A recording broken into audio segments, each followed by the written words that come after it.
Assalamu alaikum. Az banao es mazedar Dhoen Chetin. Naye Dhoen ch tayar gëmit te yimney Dhoen banao es khas Chetin. Te yelte es gare pochiye ya kan shade es jaldi hako es ye Chetin banayit te pasis broken thayit. Te pakiu karo es jaldi shuru.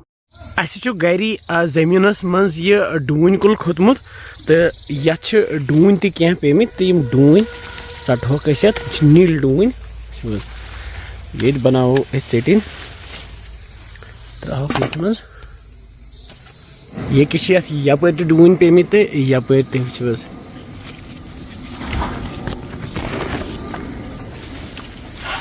इंथा वैसे टोकरी में जमा करें विचवस किटे Dhoen करें इस कड़ो क्या नील मर्च वांगन ते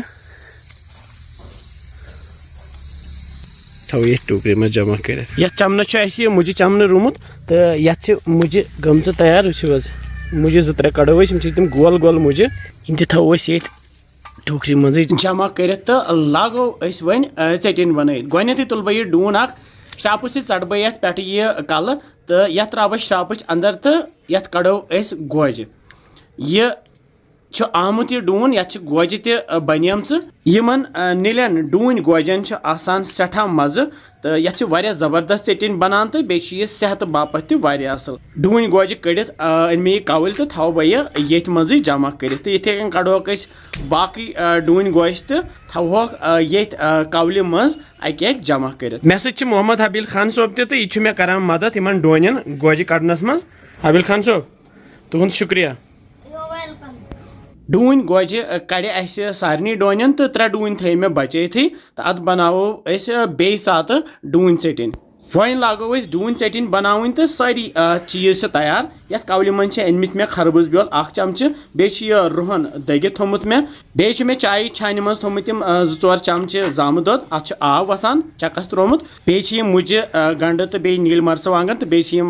Dhoen गोज त यथ कवल मन तेल 1 चमच तो बे नून चमच 1 तो बे वकुल ती छोट तो लागो वन बनावन चटिन गो त्रा यथ वकलस मज मुझे तो लागो सही पे दगन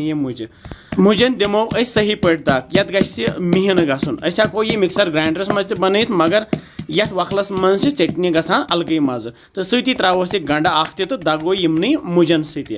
तो ये गंडस तो मुझन नेरान आब तो यह दगो सही पे पत क्या कड़ो नबर तो चढ़ोस यह आब सही पे आब सही पे चढ़ित त्रोक यह मुझ तो गंड यथ कवल मज थोक साइडस कुन तो यह बाकी हन चढ़ो सही पे यह सही पे चढ़न इस आब द्राव अत यह पराठ बनानस मज इस्तेमाल करान यह आब फिर त्रो यथ मज नील मर्च वांगन तो बे त्रो नील Dhoen गोज यम वन कड़े तो अमे पत दगहोक नील मर्च वांगन तो Dhoen गोज सही पे इकवटे तो अत सही पे मिहन कर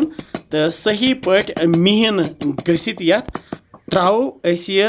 नुक कर रुहन यम मे 4 रुहन फल नुक कोर्मुत तो यह त्रो मे ये मज तो दिमोस अथ सती दग पूर मिहन गसित वन यह तैयार तो अमे पत त्रा बह ये मुझे तो गंड वन दगित थो गो यह रलाओ सही पे दिमोस बे दग बह थोकस दगान तो वन हबील सोब तो यह मे मदद करान यह चटिन दगनस मज कि जबरदस्त चटिन बने माशाअल्लाह रोजो ये दग दिवान यह काल यह पूर वन तैयार गस तो यह वन तैयार तो अमे पत रलाओ वन ये नून चमच 1 तो बे त्रोस यह जाम दोद इस चकस थोमुत कड़ित वो प्यालस मज रूद यह आब तो यह जाम दोद त्रोस ये मज तो अमे पत रलाओ यह सही पे वो यह बने वन सफेद जबरदस्त चटिन तो वन ओन मे यह शीशु बन तो अथ मज कड़ोन चटिन वुचती अब गल असस तो अमे पत तुल बह यथस मज तो दिम बह इत कन दब दिन सत बेह यह सही पे यथ कवल मज तो पे त्रोस यम तेल फल मे 1 चमच तेल निमुत यथ कवल मज यह त्रो मे पे सजावन मूजूब बे त्रोस यम खरबूज बेल 1 चमच वो अगर पोस यह सह गि वुचत यह खुश तो बे मजेदार तो वमेद से तुम यह अजिक नयन Dhoen हज चटिन पसंद आम तुम बनजो तो इंशाल्लाह समखो बे केसन मजेदार रेसिपियन तुम थो पन ख्याल बिहु रबस हवाल।